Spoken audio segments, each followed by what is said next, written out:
We're in part three of talking about being convinced, looking at the story of David and Goliath. We first talked about the fact that with God, all things are possible.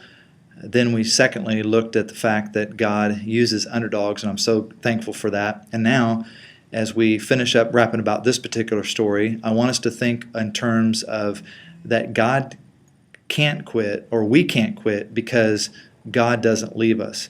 I look at the story of David, and he's facing a giant.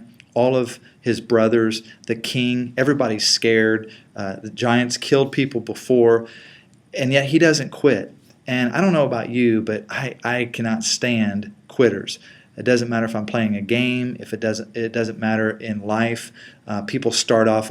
So many people start off really well, and then they quit. And almost everybody knows a quitter. Almost everybody has probably been hurt by a quitter, but nobody wants to be one. Nobody wants to be known. I don't know of anybody that says, "Oh man, I would love for my reputation to be known as a quitter." And people don't like that. It doesn't matter what it is. We know people that they're great starter of things, but they don't finish. And all around us, we see people that quit. We see people quit in life. They commit suicide. We see people give up on their marriages. We see people quit jobs. We see people leave churches. But Goliath was named or called a champion, and everybody was afraid of him. David comes along, and he was even given clothes that were too big for him. The king says, "Hey, you can use these clothes," things like that. Goliath even had his own shield bearer, and he was a champion. He was a giant, over 9 feet tall.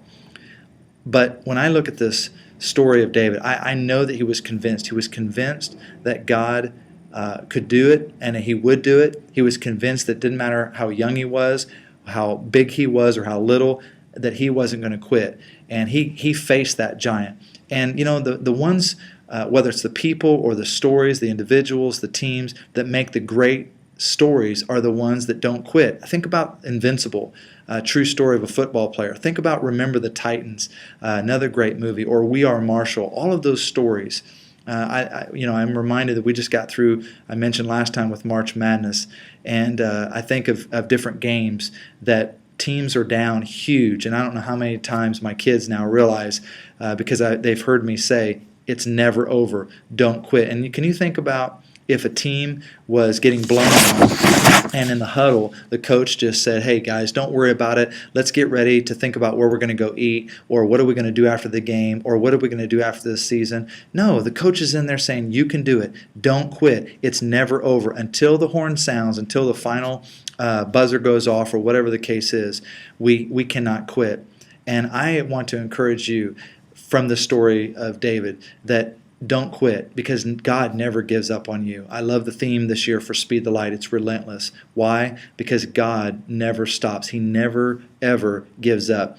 So many stories, the story of the lost son, the story of the lost coin, and the sheep, on and on and on. God doesn't stop searching and going after us. I'm so thankful for that. But we also need to realize that He does this, that we need to do the same thing in our pursuit of Him, in our going after Him, going after the dreams that God has given us. So let me remind you, don't quit. Be convinced. Are you convinced of what God says? And next time we're going to be looking at some more